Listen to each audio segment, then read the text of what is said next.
اہل سنت السلام علیکم ورحمۃ اللہ وبرکاتہ۔ وعلیکم السلام ورحمۃ اللہ وبرکاتہ۔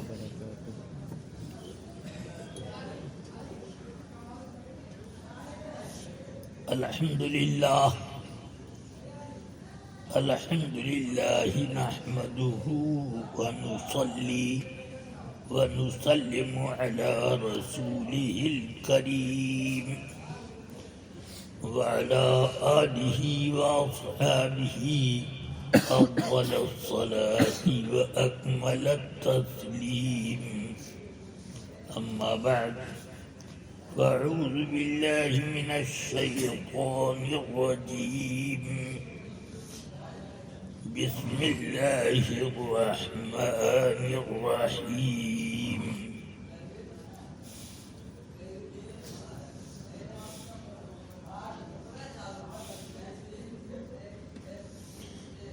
وَلَقَدْ يَسَّرْنَا الْقُرْآنَ لِلذِّكْرِ فَهَلْ مِن مُّدَّكِرٍ۔ صدق الله العلي العظيم وصدق رسوله النبي الكريم، صلى الله عليه وآله وصحبه أجمعين۔ ایک بار نہایت احترام و عقیدت کے ساتھ نذرانہ درود و سلام بارگاہ سید الانام میں پیش کرنے کی سعادت حاصل کریں۔ اللہم صل علی سیدنا مولانا محمد صلی اللہ علیہ وسلم وعلى آلہ واصحابہ وبارک وسلم۔ رفیقان گرامی اور عزیزان ملت اسلامیہ، اب قوت نہیں رہی اس بات کی کہ میں کھڑے ہو کر تقریر کر سکوں، اس لیے میں بیٹھ کر آپ حضرات سے خطاب کر رہا ہوں۔ تھا وہ وقت جب میں 2 گھنٹے، 2.5 گھنٹے، 3 گھنٹے تک کی تقریر کھڑے کھڑے کر لیتا تھا، مگر آج اپنے آپ کو سنبھالنا بھی جسمانی ضعف و ناتوانی کی وجہ سے مشکل ہو گیا۔ شکر ہے رب قدیر کا کہ میں نماز پڑھ لیتا ہوں، اس میں جو فرائض جوانوں پر ہیں بالکل وہی فرائض ادا کرتا ہوں۔ البتہ اٹھنے بیٹھنے میں معذوری کی وجہ سے کچھ سنت چھوٹ جاتی ہے کہ کس ترتیب سے اٹھے آدمی کہ پہلے اس کا ہاتھ زمین سے اوپر آئے پھر گھٹنے، یہ سب اب مجھ سے نہیں ہو پاتا، جس کے لیے میں رب قدیر کی بارگاہ میں معذرت خواہ رہتا ہوں۔ بہرحال اپنا نہ دکھ اور نہ اپنا حال صحیح و بد بیان کرنا مقصود ہے، بلکہ مقصود صرف یہ ہے کہ آپ حضرات میرے لیے دعا کریں کہ جب تک میں زندہ ہوں اللہ مجھ سے دین کی خدمت لیتا رہے اور اس کی صلاحیتیں میرے اندر قائم اور باقی رہیں۔ بس اب آئیے ایک مرتبہ اور درود پاک ورد کر لیں تو کچھ باتیں میں عرض کروں۔ اللہم صلی علی سیدنا و مولانا محمد وعلی آلہ واصحابہ وبارک وسلم۔ جو باتیں میری تحقیق میں ہیں انہی باتوں کو ذکر کروں گا، اگرچہ کچھ لوگوں کی تحقیق سے میری باتیں متضاد ہوں. عرض یہ ہے کہ اللہ تبارک و تعالی نے ہمیں دنیا کے لیے نہیں پیدا کیا، آخرت کے لیے پیدا کیا.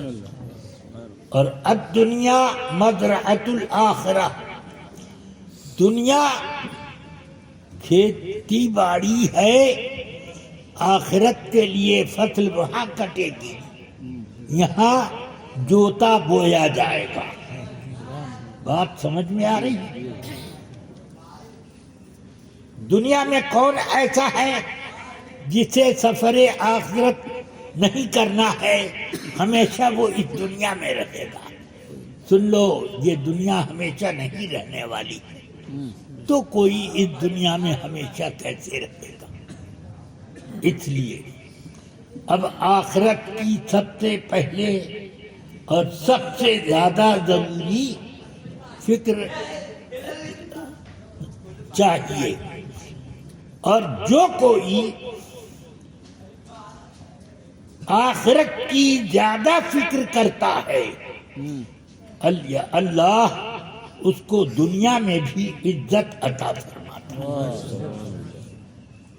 آخرت میں تو انشاءاللہ عزت ملے گی ہی، دنیا میں بھی عزت ملتی ہے. مجھے بتائیے کہ میں بھی مروں گا، آپ بھی مریں گے،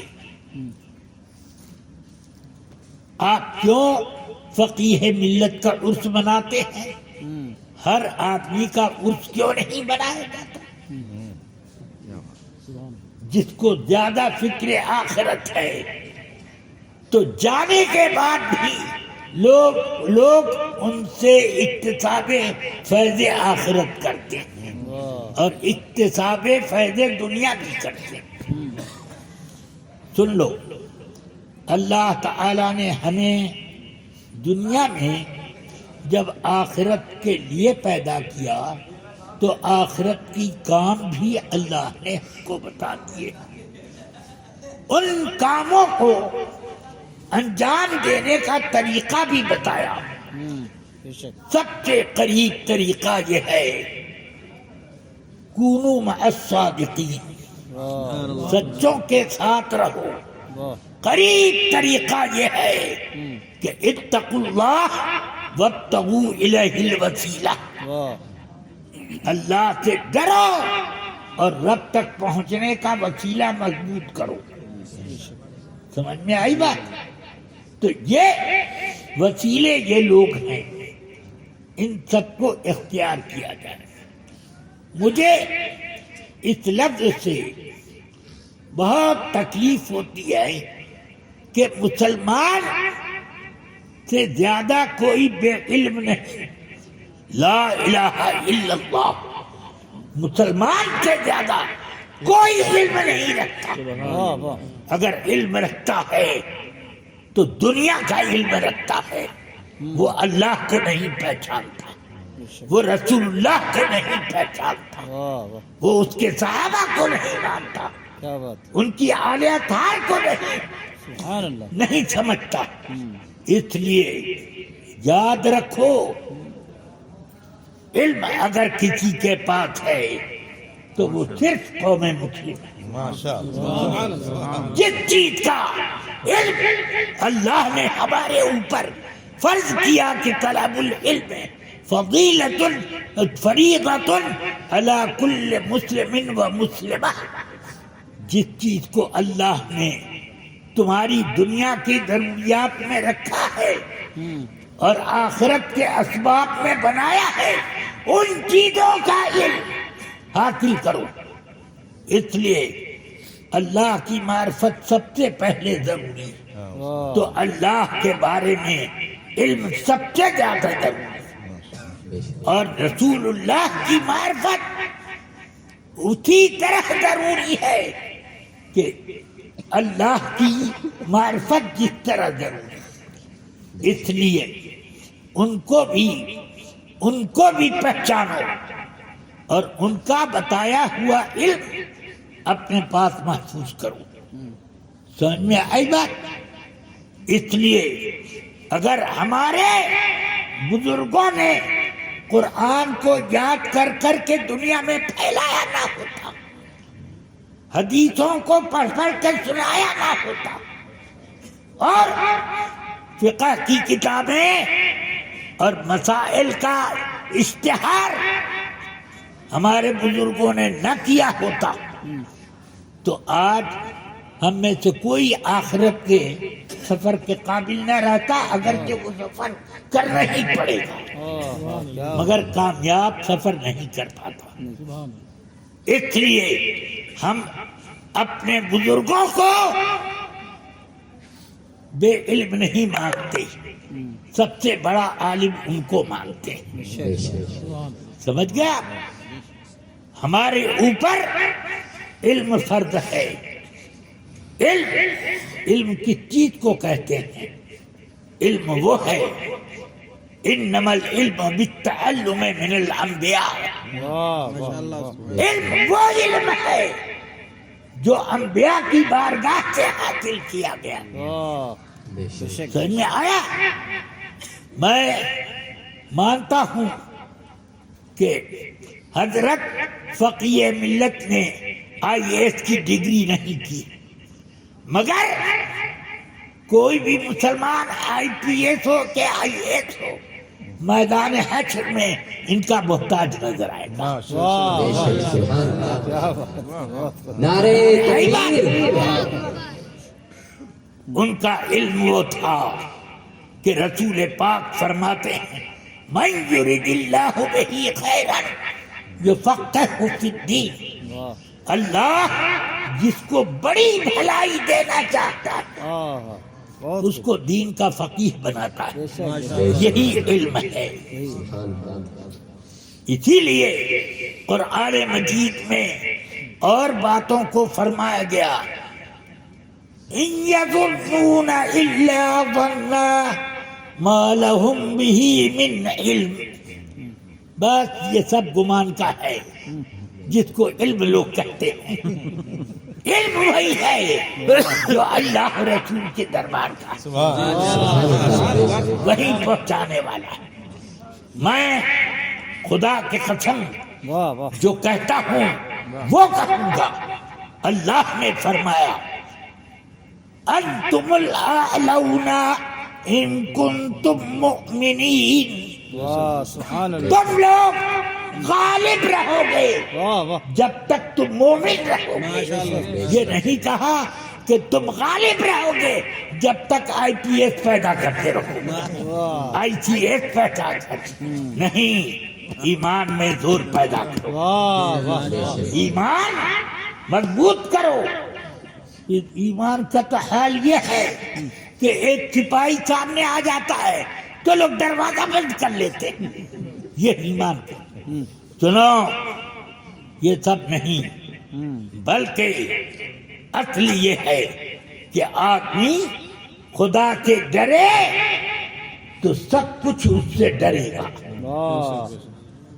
خدا کا کتنا ڈر ہے؟ ڈر ہوتا تو بچے گھر میں نمازی ہوتے، بچیاں نمازی ہوتی، احکام شرع پر عمل ہوتا۔ اللہ کا ڈر کہاں ہے؟ میں تو سوچتا ہوں علماء جن کے بارے میں اللہ نے فرمایا انما یخشی اللہ من عبادہ العلماء، اللہ کا خوف صرف علماء کے دل میں ہے۔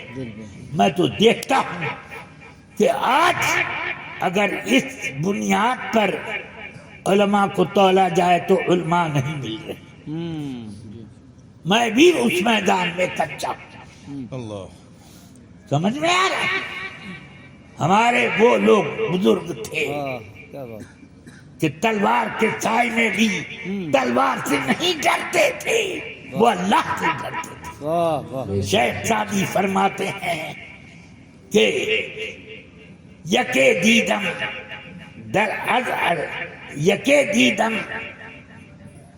عرصہ رودبار کہ پیش آمدم بر پلنگے سوار، ایک شخص کو میں نے دیکھا کہ چیتے پر سوار ہو کر میرے سامنے آ گیا. اس منظر کو دیکھ کر میرے دل میں ایسی گھبراہٹ پیدا ہوئی کہ جیسے بدحواسی ہو. مگر وہ یہ اپنے لیے نہیں کہہ رہے ہیں, وہ ڈرنے والوں کے بارے میں کہہ رہے ہیں.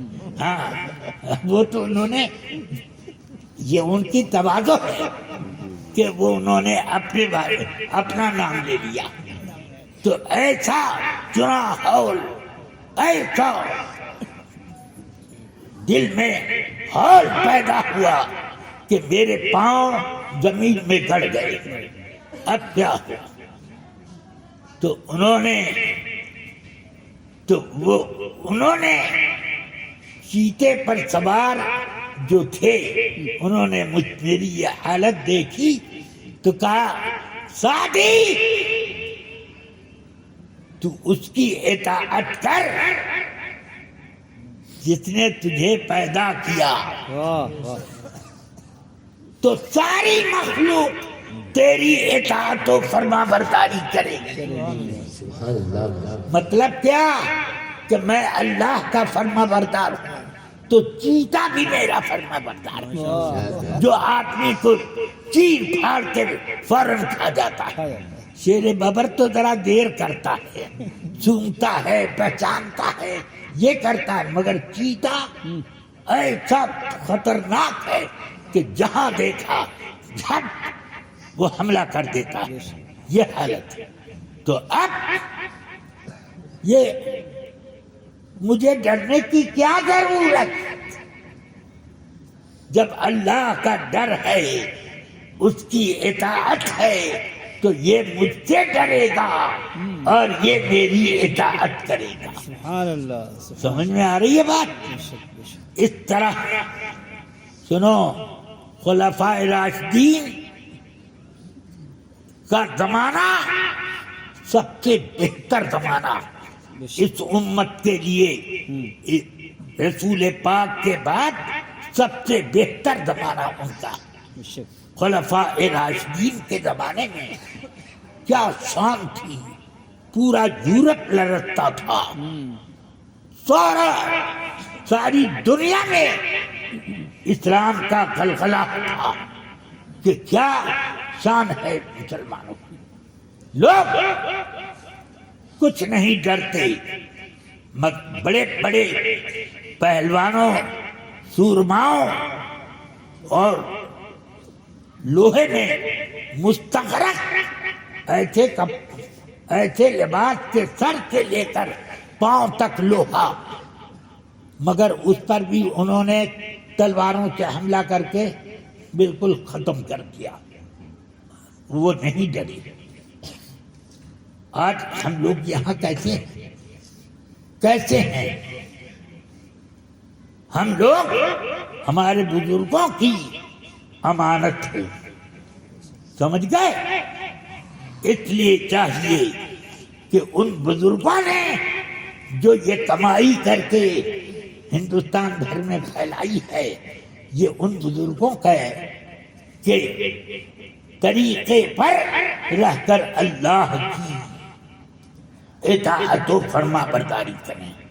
مسجدیں مرثیہ خواں ہیں کہ نمازی نہ رہے, یعنی وہ صاحب اوصاف حجازی نہ رہے. سمجھ میں آئی بات؟ تو اس لیے مسجدوں کو بھی آباد کرو.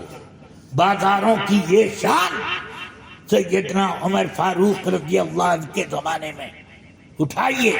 بخاری شریف, وہ ترمذی شریف کتاب ابواب الجمعہ میں یہ حدیث موجود ہے کہ انہوں نے اعلان فرمایا, ہمارے بازاروں میں وہی شخص آئے گا جو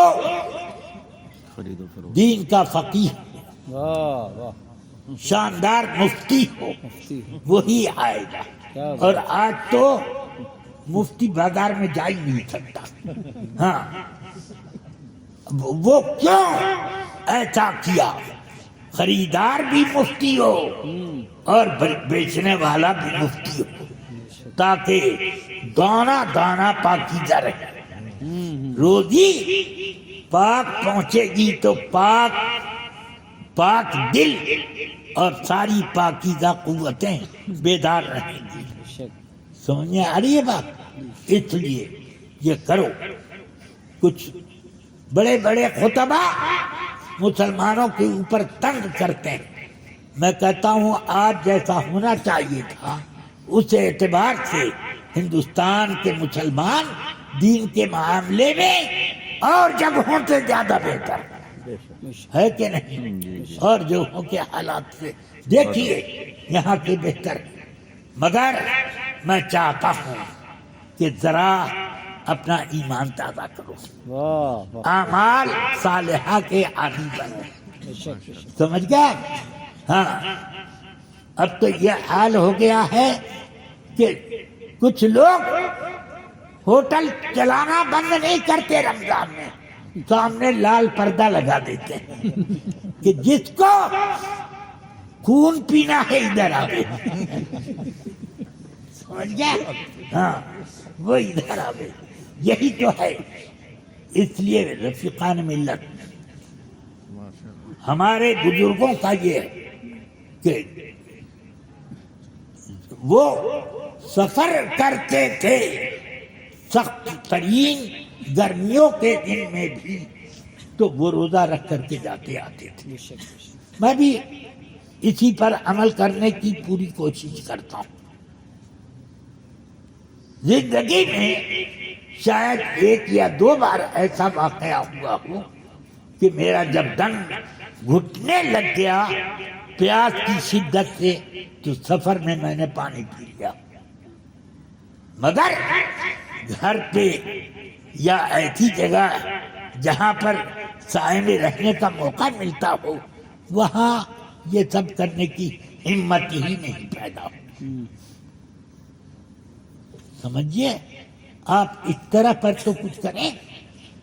میں بہت بڑا پرہیزگار نہیں ہوں بلکہ پرہیزگاروں کا غلام ہوں، اس لیے اس غلامی کو باقی رکھیے، میں بھی رکھوں۔ آپ لوگوں کو بھی مرید ہونے کو لوگ مرید ہو جاتے ہیں، مگر وہ شیطانوں کی مریدی نہیں توڑتے، ادھر کی مریدی تو توڑے۔ پیر جس پیر کے مرید ہوئے اس پیر کی ہدایات پر تو رہنا چاہیے، یہ چاہیے۔ اللہ تبارک و تعالیٰ سے دعا کرتا ہوں، آپ ذرا سوچو ہمارے علماء چھٹیوں کے لیے مدرسوں میں کتنی لڑائی کرتے ہیں، یہ ہولی کی، یہ دیوالی کی، یہ فلانے کی، یہ فلانے کی، یہ سب چھٹی چاہیے، سب چھٹی۔ یا اللہ، یہ تمہیں پاکیزہ چھٹیوں کی سے فرصت کب مل رہی ہے کہ تم یہ سب کرو؟ یہ اسی لیے میں نے چند سال پہلے یہیں پر